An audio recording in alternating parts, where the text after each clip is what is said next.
You ask me questions. Oh dear. I'm always intrigued by your stories about the roads and transportation and how people got around. Well, of course, back then they were all dirt roads, and then Ludlow Mears, which lives up the Greystones, what is Greystones now, and he built, that was the first hard surface road in town. And then later, then they built the roads that are here, and that's when they closed the center school down here and moved it up where Wendell Cody lives, and they had a fire there and it burnt down, and then they rebuilt it. But I would say the roads were all dirt, and also I might mention about the toll houses. Yeah. The people who land adjoined the road were supposed to be responsible for that section of the road that joined their property. And we used to have a drag, of course, with horses, team of horses to pull it. And we used to drag the road and scrape it, and then in the wintertime try to remove some of the snow on the, but in some sections the people weren't able to take care of the roads and so forth, and that's when they had the toll booth. And they had one as you come up Coral Bridge Hill, and they also had one down here towards Woodville. And they would charge you toll, and then they took care of that section of the road. Was that the town? No, it was a private individual. Okay. Yeah. Yeah. How about transportation then? Was it mostly Because back then the town didn't have anything to do with the roads. Okay. It was strictly the landowners and them. Yeah. Okay. How about transportation? Well, of course, back then it was all, well, when I was originally, it was all horses. And then when I got a little older, they had the Model T Fords and the Model A's. Then, of course, when I came up from there, but I say back when I was little, it was all, well, they also had oxen and horses to pull the wagons and equipment and so forth. How about entertainment? Well, there really wasn't much. You took care of yourself. You didn't go to the movies or anything like that back then. It was strictly, you could get books and read and so forth, but it wasn't anything like today. Yeah. I remember you telling me a story about Warren Woods and the fiddling there. Oh, yes. The Warren Woods, which was originally Camp Cuno, and it was run, the Meriden Boys Club used to come up there in the summer. And a guy named Cuno was the one that bought it and sponsored it. And he died, and then it kind of teetered out. So they sold it to the 4-H, Litchfield County 4-H, and they ran it for a short time, and then they couldn't keep it going, and so the town bought it. And the reason they called the pond there, lake or pond, whatever Fiddler's Pond is, Toot Tangway used to play the fiddle, and he lived right up the road up here at the top of the hill on the right. And he used to play the fiddle, and he had a band. And also my wife, well, she didn't play with him regular, but she played with him with this. And every weekend they would have a dance, and my wife would play with him and his band. And then they used that money to buy the land from the 4-H. And the reason they called it Fiddler's Pond was because, I say, Toot Tangway played the fiddle, and he's really the one that was behind the helping to buy the play from the 4-H. Okay. Can you talk a little bit about the church steeple and the fall festival? Back, I don't remember the year, but I know my brother was in the brick schoolhouse, and of course you can't see the steeple from the brick schoolhouse, but he saw this real bad flash of lightning. And then a little later in the day they found out it hit the church steeple over here and knocked most of the steeple right off the church. And then they rebuilt the steeple, but they made it one tier shorter than it is now, and they put a wooden clock on it, and I think it was 2:20, and that's when the lightning hit it. And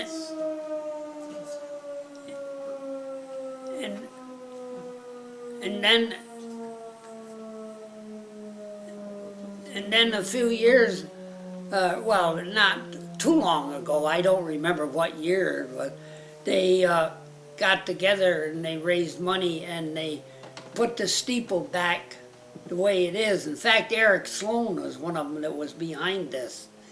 They put the steeple, rebuild it, and put the extra tier back, and then put the clock that's in there now.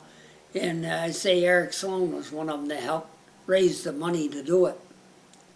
And of course, Eric Sloan, you know, was an artist. Of course, that probably everybody knows. And he did buildings, skies and buildings and so forth.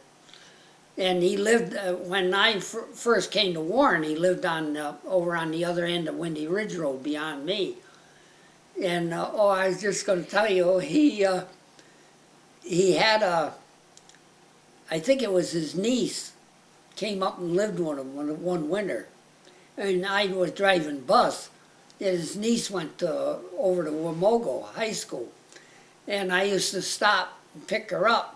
Well, one morning she wasn't out there, and I had the bus with air horns, and I blew the air horns, and she came out. Well, the next morning when I stopped, Eric Sloan was out there with a big trumpet. When I stopped, he blew the trumpet. And then at Christmas time, he gave me one of his books with a picture of a school bus with a horn blowing. That's cool. That's cool. Could we stop for a second? Yeah, we're good. As I say, my brother went to the brick school for 2-3 years, and he was over there when you can't see the church steeple from the brick schoolhouse, but he saw this real bad flash of lightning, and then he found out later in the day that it hit the church steeple, and it knocked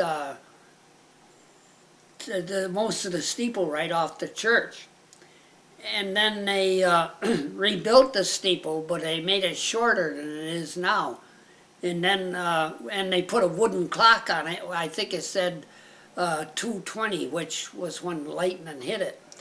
And then in later years, when this Eric Sloan, as I was talking, he started raising the fund to restore the steeple to the original place where it is now.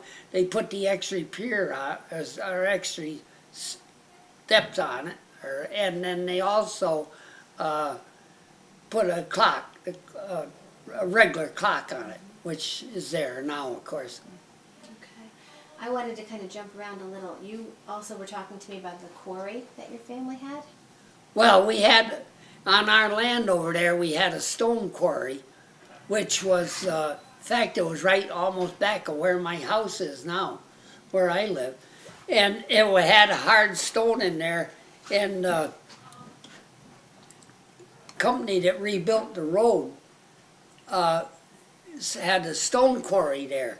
And they got the crushed stone there, which when they redid 45, they always put crushed stone down on top of the dirt and then tarred over it. Mm-hmm. And they got all the stone in that from Cornwall Bridge up here to the Warren store. When they rebuilt 45, they got all the stone there.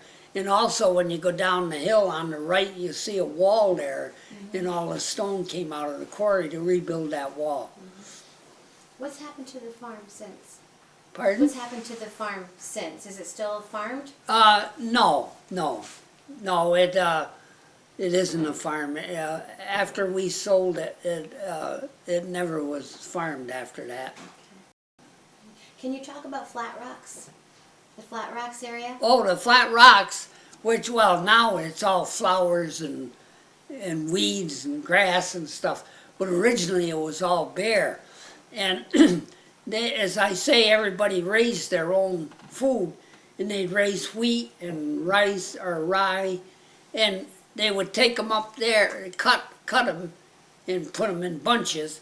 Then they would take them up there, and they would lay them on the rocks, and they had what they call a whaling stick, with a stick about 6 foot long, and then with a piece of rawhide, they had another piece about 4 foot long, and they would pound the wheat and get the seed all to come out on it. And then they clean the seed up, and they would take it to the mill and have it ground into flour.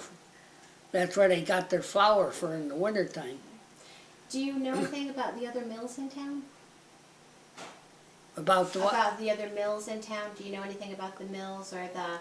Well, there was a mill right down here. When you go down here to 45, right beyond the town garage, on the left, when you come to Town Hill Road, there was a dam there. And then you can still see roughly where the old moat was, like where the water funneled off and went down, and then that house down below there to build, where they're doing all the building now, they had a mill there, and they had big round stone that was ground off and flat on one side, and the grain would go down in there, and they grind it and turn it into flour. Okay. Was there a sawmill? As I understand, the sawmill was across the road, a little farther down. Okay. And I've heard about a creamery, and I've heard about a blacksmith shop.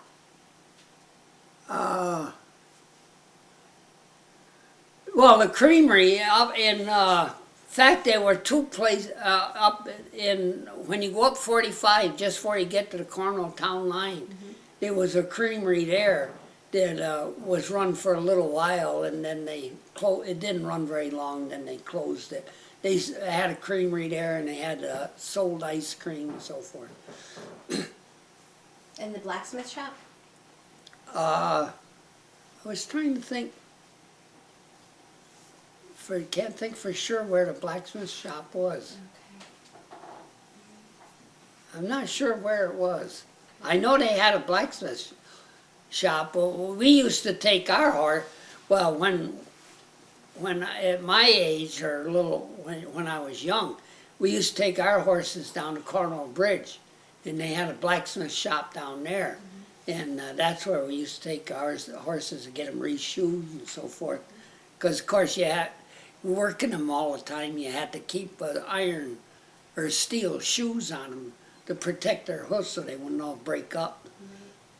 Can you talk about the one-room schools? Can you talk a little bit about some of the one-room schools, the old schools? Oh, of course, there was the brick school, which is over there, and of course they had one room, but they were small. That was when they had, had 5 schools, and they were each room might only have 1 to 3 kids in a class, and then they had, like, in the morning, 1 or 2 of the older boys would come early, and they would get water, go to a nearby spring and get fresh water, and then the rooms were heated with stoves, and they would, in the wintertime, they'd start the fire and heat the stove. And then, of course, outside they had outhouses outside. They didn't have them like we have. And believe me, in the wintertime, you didn't stay out there any longer than you had to. I was looking at the school over on Hardscrabble. Yeah, there was a school there, and then see, we did, I only went, say, I didn't go there. My brother went to the brick school, and then when I started, I came down here. There was the school there, hard scrabble. Then there was the college farm, what they call the college farm school, where the Tanners, down Tanners there. And then there was the school over by Hopkins Inn. And, let's see, and then there was the West School, which is where 341 and 341 and, can't think of her name. I could help you. Brick school. Yeah, there was a school there called West School. And then I also understand there was I've been told, but I don't know for sure, that there was a school over towards Milton in Warren. And when they built the Waterbury reservoirs, it's underwater now. And of course, Waterbury built those reservoirs, and then they run out tunnels all the way from those reservoirs there in Warren all the way down to Waterbury for their water supply. And I've heard that story. The tunnel goes under the lake. Yeah, yeah, it goes under the Bantam Lake. Okay. Yeah. All right. Can you think of anything else, Beach, that you wanted to make sure? Yeah, yeah. Do you know about ice cutting or any Well, other industry? of course, well, I can, on all the farms, well, everybody, they had a built like we had on our farm. We had a small building with double walls, and you filled the walls in with sawdust for insulation. And then in the wintertime, we'd go over to what is now Fiddler's Pond, or either that or down to Lake Wormog, and we had a big hand saw, and we used to cut ice, what they call ice cakes, cut them off in big chunks, big squares, and then bring them home, and then put them in these buildings, and covered them all with sawdust, and they would last most of the summer, because that's all we had to, like, for, to cool our milk and stuff was the ice houses. But other people had them too, for ice for the summer use. Do you know about the cranberry bog?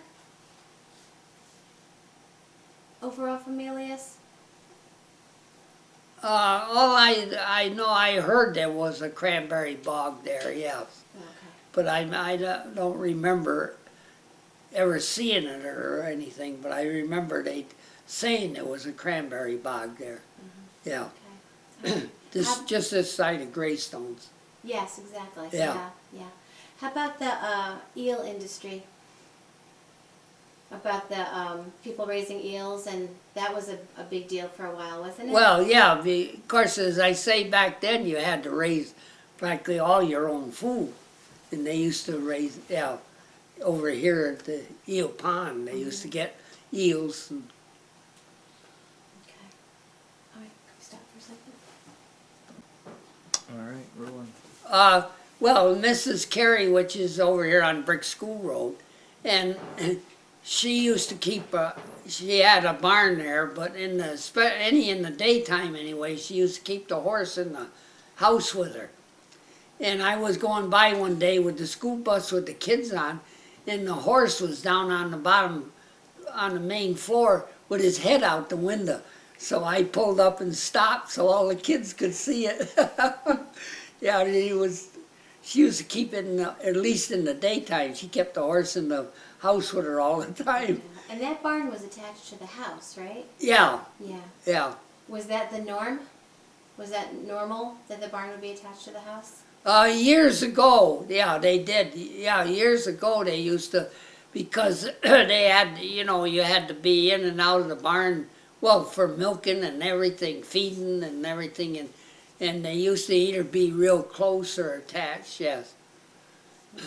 Can you talk about the Tanner farm? Well, as far as I understand it, Yale University had a 100-year lease on the land, owned the land for 100 years.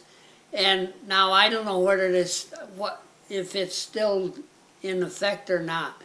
And the Tanners, then they rented it from Yale University. And that's why they called it College Farms. And also, of course, the school there was called College Farm School. But I don't know whether that's still in effect today or not. Okay. Do you know how much of what percentage of the town was owned by Yale? No, I don't. I know they had several 100 acres, but I don't remember. Yeah, I don't know how much.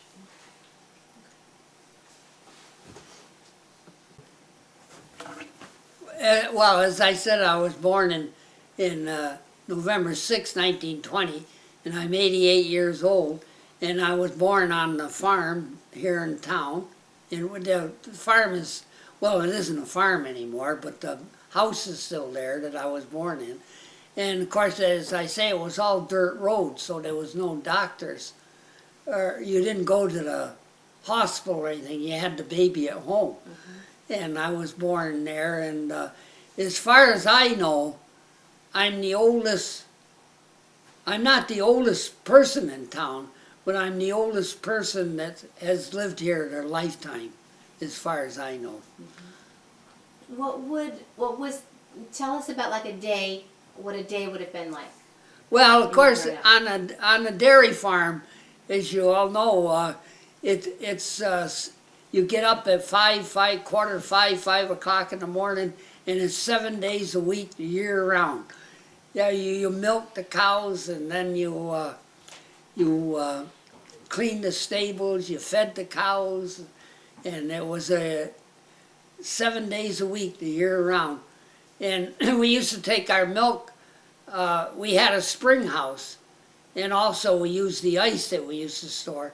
We used to take our milk down at night and put it in the spring house, and then in the morning you either had to be, we would take it, you either had to bring it right away or be cold. We used to take it down the Coral Bridge, and down the Coral Bridge near where the railroad station used to be was a creamery. And we used to take the milk down there, and they used to bottle it and process it and bottle it. And but I say it was 7 days a week, the year round. So you get up, you'd get all that done, then Yeah. you're off to school? Yeah, and then, well, of course, yeah, that's the reason we had to get up so early, was to get the milking and everything done. And we ran that dairy farm for a long time, up into, well, in the late 40s, I think it was. So, yeah.